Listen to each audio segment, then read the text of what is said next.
प्रधानमंत्री ने कहा कि केंद्र सरकार महिलाओं की शिक्षा, स्वास्थ्य और अन्य जरूरतों को पूरा करने के लिए गंभीरता से काम कर रही है।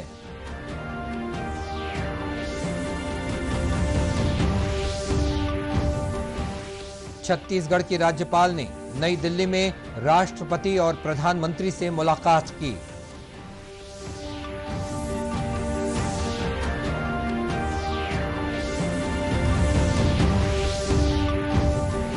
अंतर्राष्ट्रीय युवा दिवस पर आज केंद्रीय युवा कार्य और खेल मंत्री ने राष्ट्रीय युवा पुरस्कार प्रदान किए।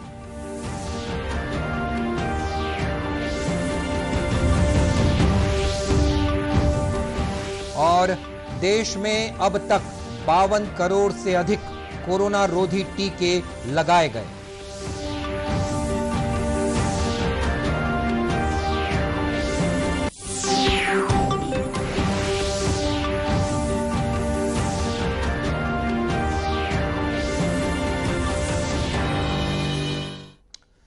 नमस्कार, आप देख रहे हैं दूरदर्शन समाचार। मैं हूं मनीष अहलूवालिया और अब समाचार विस्तार से। प्रधानमंत्री नरेंद्र मोदी ने कहा है कि देश में महिलाओं के लिए अवसर बढ़े हैं और सरकार उनकी शिक्षा, स्वास्थ्य, पोषण, टीकाकरण और अन्य जरूरतों को पूरा करने के लिए पूरी गंभीरता से काम कर रही है। उन्होंने कहा कि महिलाओं के लिए मकान, शौचालय, बिजली, पानी और गैस कनेक्शन जैसी सुविधाएं उपलब्ध कराई जा रही हैं। वीडियो कॉन्फ्रेंस के माध्यम से आत्मनिर्भर नारी शक्ति से संवाद इस विषय पर प्रधानमंत्री ने कहा कि सरकार ऐसा माहौल बना रही है जिससे महिलाएं गांव की समृद्धि में अपना योगदान दे सकें। और नई ऊर्जा के साथ आगे बढ़ने का है। बहनों की समूह शक्ति को भी हम नई ताकत के साथ आगे बढ़ाना है। सरकार लगातार वो माहौल, वो स्थितियां बना रही हैं जहां से आप सभी बहनें हमारे गांवों को समृद्धि और संपन्नता से जोड़ सकती हैं। कृषि और कृषि आधारित उद्योग हमेशा से ऐसा क्षेत्र है जहां महिला सेल्फ हेल्प ग्रुप के लिए अनंत संभावनाएं हैं। गांव में भंडारण और कोल्ड चेन की सुविधा शुरू करनी हो, खेती की मशीनें लगानी हो, दूध, फल, सब्जी को बर्बाद होने से रोकने के लिए कोई प्लांट लगाना हो, ऐसे अनेक काम के लिए विशेष फंड बनाया गया है। इस फंड से मदद लेकर सेल्फ हेल्प ग्रुप भी ये सुविधाएं तैयार कर सकते हैं। प्रधानमंत्री ने कहा कि स्व सहायता समूह के माध्यम से देश की बहनों ने कोरोना काल में अभूतपूर्व काम किया। मास्क बनाने, सैनिटाइजर तैयार करने और जरूरतमंदों को भोजन वितरण करने और लोगों को जागरूक करके स्व सहायता समूहों ने सराहनीय कार्य किया है। प्रधानमंत्री ने कहा कि पिछली सरकारों के मुकाबले उनकी सरकार ने महिला स्व सहायता समूहों की बहुत मदद की है। इस अवसर पर प्रधानमंत्री ने दीनदयाल अंत्योदय योजना, राष्ट्रीय ग्रामीण आजीविका मिशन को बढ़ावा देने वाले महिला स्व सहायता समूहों के सदस्यों और संसाधन समुदाय के लोगों से बातचीत की। प्रधानमंत्री ने 4 लाख से अधिक स्व सहायता समूहों की आर्थिक मदद के लिए 1625 करोड़ रुपए की राशि भी जारी की। आत्मनिर्भर नारी शक्ति से संवाद कार्यक्रम में प्रधानमंत्री नरेंद्र मोदी ने वीडियो कॉन्फ्रेंसिंग के जरिए छत्तीसगढ़ के जांजगीर चांपा जिले के महिला स्व सहायता समूहों की महिलाओं से बातचीत की। विधायक सौरभ सिंह ने बताया कि आत्मनिर्भर नारी शक्ति से संवाद कार्यक्रम में प्रधानमंत्री ने जांजगीर चांपा जिले के स्व सहायता समूहों से जुड़ी महिलाओं के साथ भी संवाद किया। उन योजनाओं का आज पूरे भारत में संवाद सारी नारी शक्ति के साथ कश्मीर से लेकर कन्याकुमारी तक माननीय प्रधानमंत्री जी ने किया है। उसी के तहत हमारे जिले के जो महिलाएं जिन्होंने ट्रेनिंग ली है वो आगे जाकर स्व सहायता समूहों को ट्रेनिंग देंगे, उनका एक कॉन्फ्रेंस था। माननीय प्रधानमंत्री जी का बहुत अच्छा उद्बोधन हुआ, बहुत अच्छा मार्गदर्शन हुआ। और इस मौके पर प्रधानमंत्री ने स्व सहायता समूहों से जुड़ी महिलाओं की उन्नति और सफलता समेत छोटी जोत वाली खेती से पैदा होने वाली आजीविका पर एक किताब भी जारी की। छत्तीसगढ़ की राज्यपाल सुश्री अनुसुईया उइके ने आज नई दिल्ली प्रवास के दौरान राष्ट्रपति रामनाथ कोविंद से मुलाकात की और छत्तीसगढ़ से संबंधित विषयों पर चर्चा की। इससे पहले राज्यपाल ने प्रधानमंत्री नरेंद्र मोदी से भी मुलाकात की। राज्यपाल ने प्रधानमंत्री को कोरोना काल में राज्यपाल की रचनात्मक भूमिका पुस्तक भेंट की। प्रधानमंत्री ने राज्यपाल से छत्तीसगढ़ में वर्षा और कृषि की स्थिति की जानकारी ली। राज्यपाल ने प्रधानमंत्री से छत्तीसगढ़ में नक्सलवाद, 5वीं अनुसूची, परियोजनाओं हेतु भूमि अधिग्रहण जैसे विषयों पर चर्चा की है। सुश्री उइके ने कहा कि जनजातीय क्षेत्रों में नक्सलवाद की समस्या गंभीर है। इसे रोकने के लिए ठोस कदम उठाने की आवश्यकता है। उन्होंने 5वीं अनुसूची के अंतर्गत आने वाले नगरीय क्षेत्रों में मेसा कानून लागू करने का भी अनुरोध किया। राज्यपाल ने जनजातियों को भूमि विक्रय में होने वाली समस्याओं से भी प्रधानमंत्री को अवगत कराया और समस्या के समाधान करने की आवश्यकता जताई। सुश्री उइके ने प्रधानमंत्री को जनजातियों के जाति नाम में मात्रात्मक त्रुटियों से अवगत कराते हुए कहा कि इससे पात्र व्यक्तियों को जाति प्रमाण पत्र प्राप्त करने में कठिनाई हो रही है। इन सुधारों के प्रस्ताव छत्तीसगढ़ शासन द्वारा भेजे जा चुके हैं। जनजातीय विभाग द्वारा विधेयक प्रस्तुतिकरण और पारित कराना शेष है। राज्यपाल ने इस विषय पर जल्द निर्णय लेने का भी अनुरोध किया। अंतर्राष्ट्रीय युवा दिवस के अवसर पर केंद्रीय युवा कार्य और खेल मंत्री अनुराग सिंह ठाकुर ने आज नई दिल्ली में वर्ष 2017-18 और वर्ष 2018-19 के राष्ट्रीय युवा पुरस्कार प्रदान किए। इस मौके पर व्यक्तिगत और संगठनक श्रेणी में कुल 22 राष्ट्रीय युवा पुरस्कार दिए गए हैं। पुरस्कार में पदक, प्रमाण पत्र और 1 लाख रुपए तथा संगठन को पदक और प्रमाण पत्र के साथ 3 लाख रुपए दिए गए हैं। इस अवसर पर छत्तीसगढ़ के दुर्ग जिले के उत्कर्ष और उनकी टीम को फलों पर कीट अवरोधी कवच लगाने के सरलीकृत और स्वचालित उपकरण के लिए स्वॉर्ड अवार्ड से सम्मानित किया गया। सरलीकृत एवं स्वचालित उपकरण के प्रयास हेतु सॉल्ट अवार्ड से सम्मानित किया जाता है। श्री उत्कर्ष।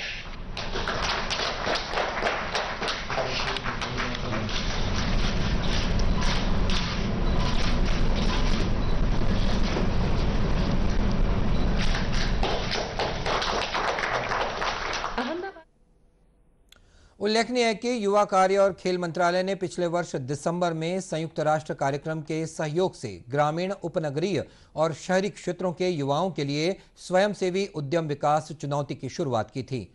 इसका उद्देश्य कृषि खाद्य मूल्य श्रृंखला में उद्यमों और नवाचारों को बढ़ावा देना है। पूरे देश से लगभग 850 युवाओं ने इसके लिए आवेदन किया था। प्रशिक्षण और प्रतियोगिता के कई चरणों के बाद छत्तीसगढ़ सहित विभिन्न राज्यों से 10 विजेताओं को चुना गया। राष्ट्रव्यापी टीकाकरण अभियान के तहत देश में अब तक 52 करोड़ 36 लाख से अधिक कोरोना रोधी टीके लगाए जा चुके हैं। केंद्रीय स्वास्थ्य मंत्रालय ने कहा है कि इस समय देश में सक्रिय मामलों की कुल संख्या 3,88,000 है, जो मार्च 2020 के बाद सबसे कम है। देश में अब तक 3 करोड़ 12,60,000 लोग संक्रमण से मुक्त हो चुके हैं। स्वस्थ होने की दर 97.45% है, जो अब तक की सबसे उच्चतम दर है।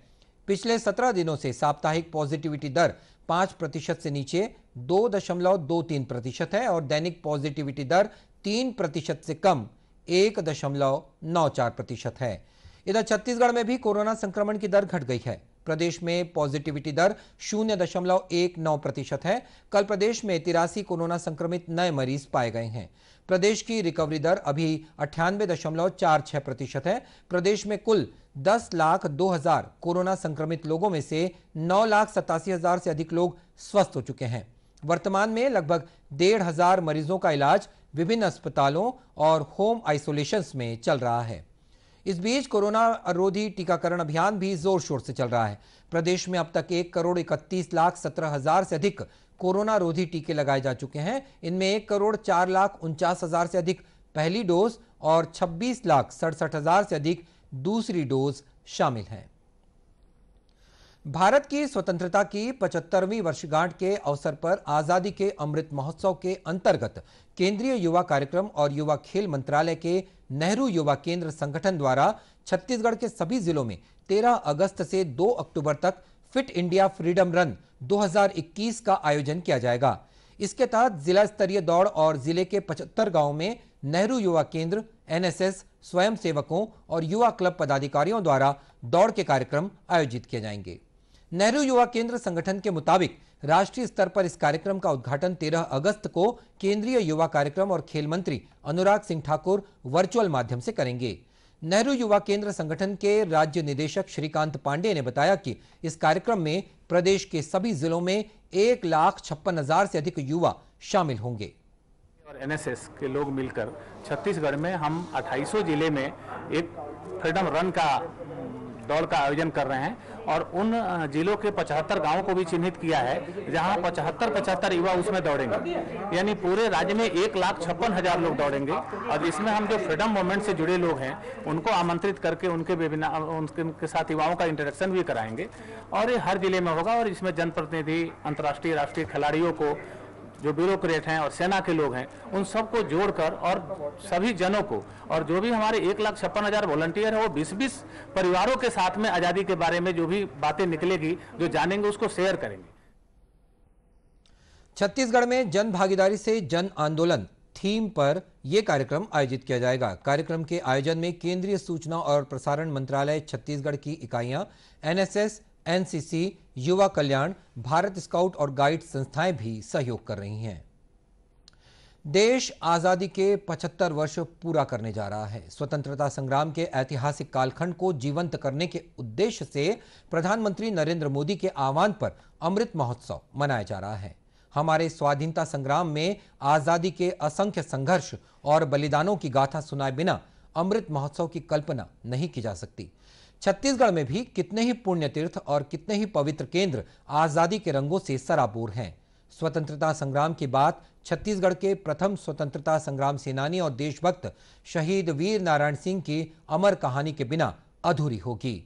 वर्ष 1857 के प्रथम स्वतंत्रता संग्राम के समय उन्होंने जेल से भागकर अंग्रेजों से लोहा लिया था। इतिहासकारों के मुताबिक वीर नारायण सिंह सोनाखान के जमींदार थे।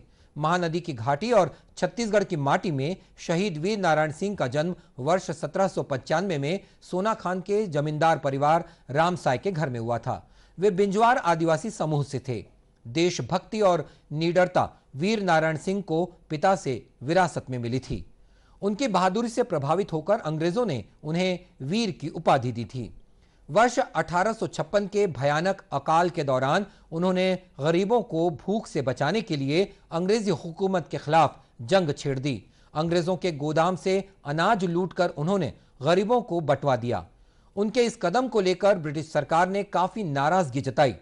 24 अक्टूबर 1856 को उन्हें संबलपुर से गिरफ्तार कर लिया गया। इतिहास से मिली जानकारी के अनुसार अंग्रेजों ने 10 दिसंबर 1857 को उन्हें रायपुर के जयस्तंभ चौक पर फांसी पर लटका दिया था। उन्हें छत्तीसगढ़ का प्रथम शहीद कहा जाता है। सोनाखान में उनके परिवार की 7वीं पीढ़ी के लोग आज भी उनसे जुड़े किस्से काफी गर्व के साथ सुनाते हैं। टैक्स या टकोली नहीं देते थे, तो इससे अंग्रेज सरकार इनके प्रति खफा थी और इनको पकड़ने का बहाना खोज रहा था।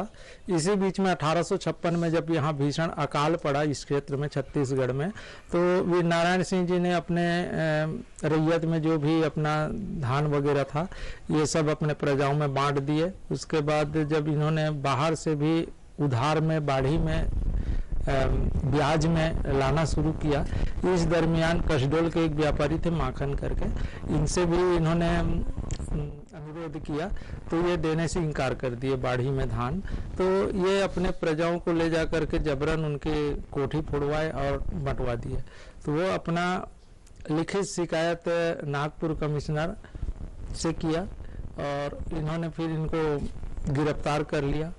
गिरफ्तार होने के 10 महीना 4 दिन के बाद इन्होंने जेल में सुरंग बना के अपने सहयोगियों के सहयोग से वहाँ से भागने में सफल हुए और 1857 के क्रांति में इन्होंने पुनः फिर यहाँ सोनाखान से अपने 500 सैनिकों को इकट्ठा करके अंग्रेजों के साथ लड़ाइयाँ लड़ी। अंग्रेजों ने सोनाखान में जब आए, दिसंबर का महीना था, और ये सोनाखान गांव में आग लगा दिए। यहाँ का पूरा चल अचल संपत्ति सब इन्होंने जब्त कर लिया।